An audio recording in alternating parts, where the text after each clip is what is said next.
Hi, this is Lady Lex UK, and this is my first Project Spark video for a year and a half. You'll be surprised to hear that there are people that are still playing Project Spark. Yes, it did get turned off back in August 2016, and the servers went down and their website went down and everything just disappeared. But you can still play it if you have it on disc, or if you have it downloaded to your Xbox or your PC, and you can still buy it in certain places, possibly eBay and places like that. You can buy second-hand copies of the disc possibly, and download the game, and it's well worth it because there's an awful lot left in Project Spark that you can still do, and I'm going to show you now how to do that. Now, first thing to notice is when you first come into Project Sparks on the Xbox, you may find that you'll get to this screen and the animation will stop and start every 3 seconds. Unfortunately, I've already sorted that out, so I can't show you now. But the animation will stop and start and stop and start, and it's almost impossible to play. Don't continue. All you have to do is come out, quit, and relaunch the game, and when you see it the second time, it should be fine like this, and you should be able to play it without any problems. So let's see what happens. Now, if you're going to play, let's see what you got in play. Now, before top rated last 7 days, these would be pictures of community games that were rated the highest in the last 7 days. They're missing. It says unable to connect. Please check your connection and try again. If you actually click on community games, you get this error message. Unable to connect to Project Spark services. Please check your connection and try again. You must be connected in order to browse community content. With the servers down, there is no community content. There's nothing wrong with your connection. There's just nothing to connect to. So we can ignore that button entirely. So now we go to episodic adventures. And we have 2 to choose from. We have Void Storm and we have Conker's Big Reunion. Both of these will work perfectly fine. And an added bonus, and now I might be wrong in this, but let's go into Conker's Big Reunion, and Void Storm is exactly the same. I don't remember being able to see behind the scenes of the game to be able to edit these games. In fact, I'm amazed that this is an option, but I'll show you. This is Conker's Big Reunion. This was their this was going to be episodic. I think they were going to have a few Conker games, but they canned it almost immediately, so we never got any more Conker. This is the only Conker game that was officially made by Team Dakota, and it takes an age to load. Well, here I am, 10 years later, and there's a reunion. Who'd have thought so much time would go by without another adventure? To celebrate? I celebrated. Well, a little too much, I guess. I hope I'm wrong, but this has all the making of another bad fur day. So there we go, Conker's Big Reunion. Otherwise known in the gaming community as Conker's Big Disappointment. But never mind. Let's skip this. Yes, right. So there we go. So you can play Conker's Big Reunion if that's what you fancy playing. And the good thing about this is you can now go into edit mode.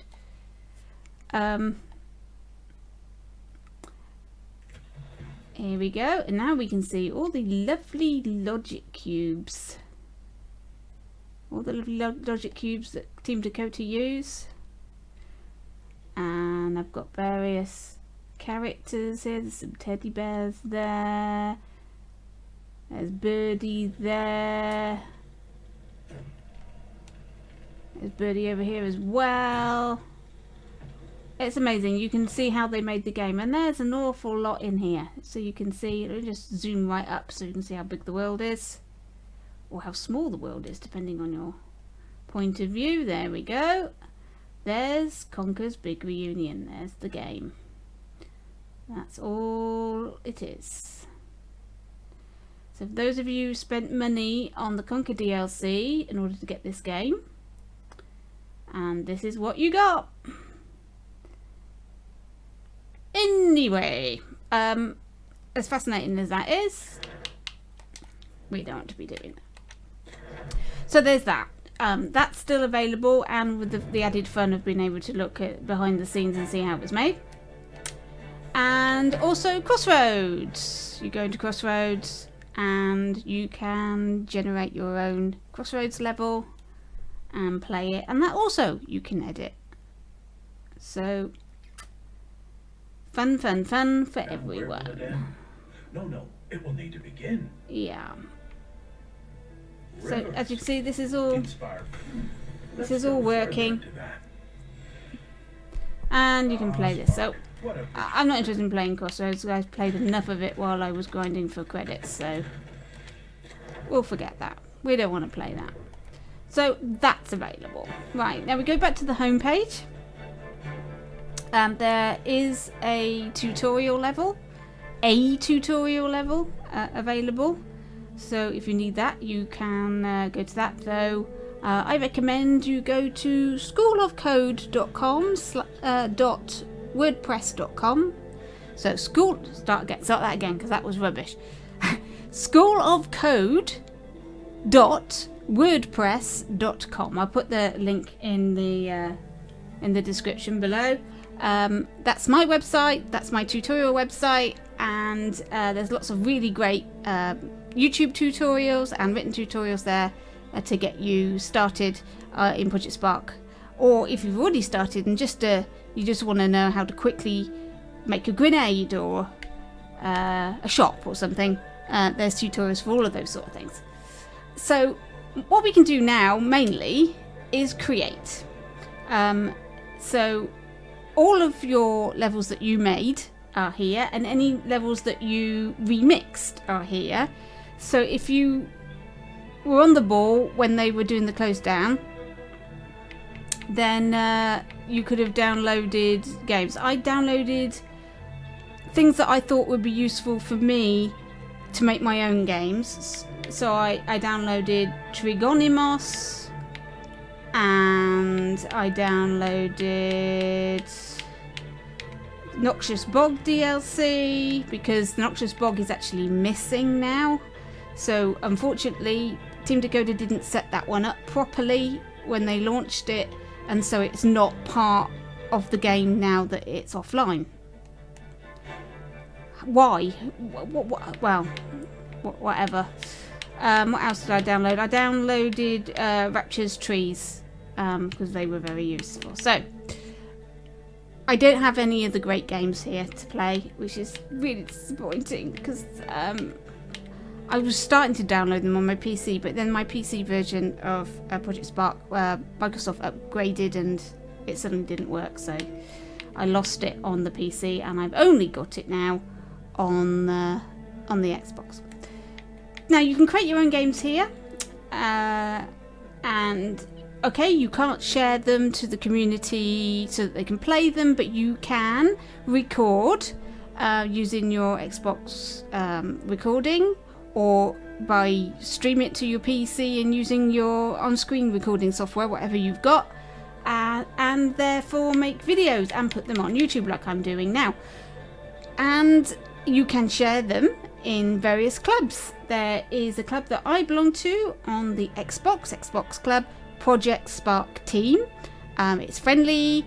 People are posting stuff every day of what they've made. Some people are making whole games. Some people are just making assemblies to share. It's all fun. We're starting to give each other challenges, and also people are asking for help. Again, schoolofcode.wordpress.com for your tutorial needs. There's also an archive there. I'm starting to catalogue as many Project Spark games on YouTube as I possibly can. So if you fancy just not being a bit nostalgic and going in and having a look at some of the old games that you could have played before and feeling a bit sick that you can't anymore, that's the place to go. There's a link on my website. So that's basically it. Have fun. I am currently making a first-person shooter. I made a short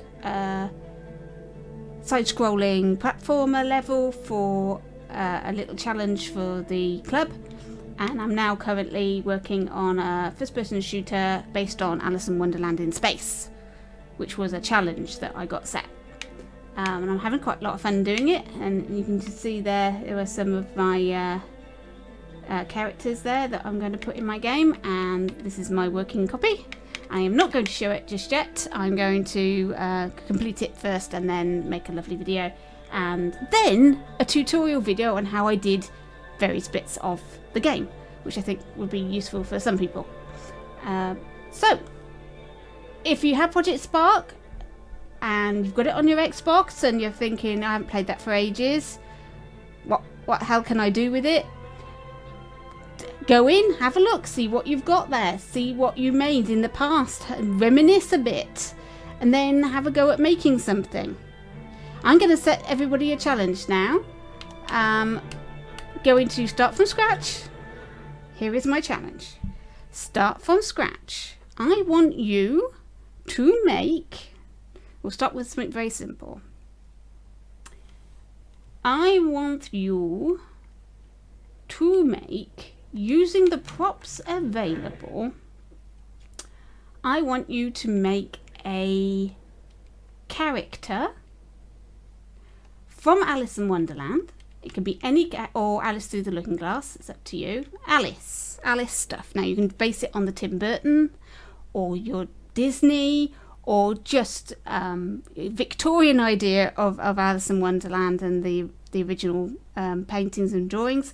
Whichever way you want to do it, or you can do it as a futuristic Alice or anything you like. So that's my challenge. Just one character, an Alice in Wonderland character. I'm going to be building my first person shooter using my Alice in Wonderland characters. So have fun.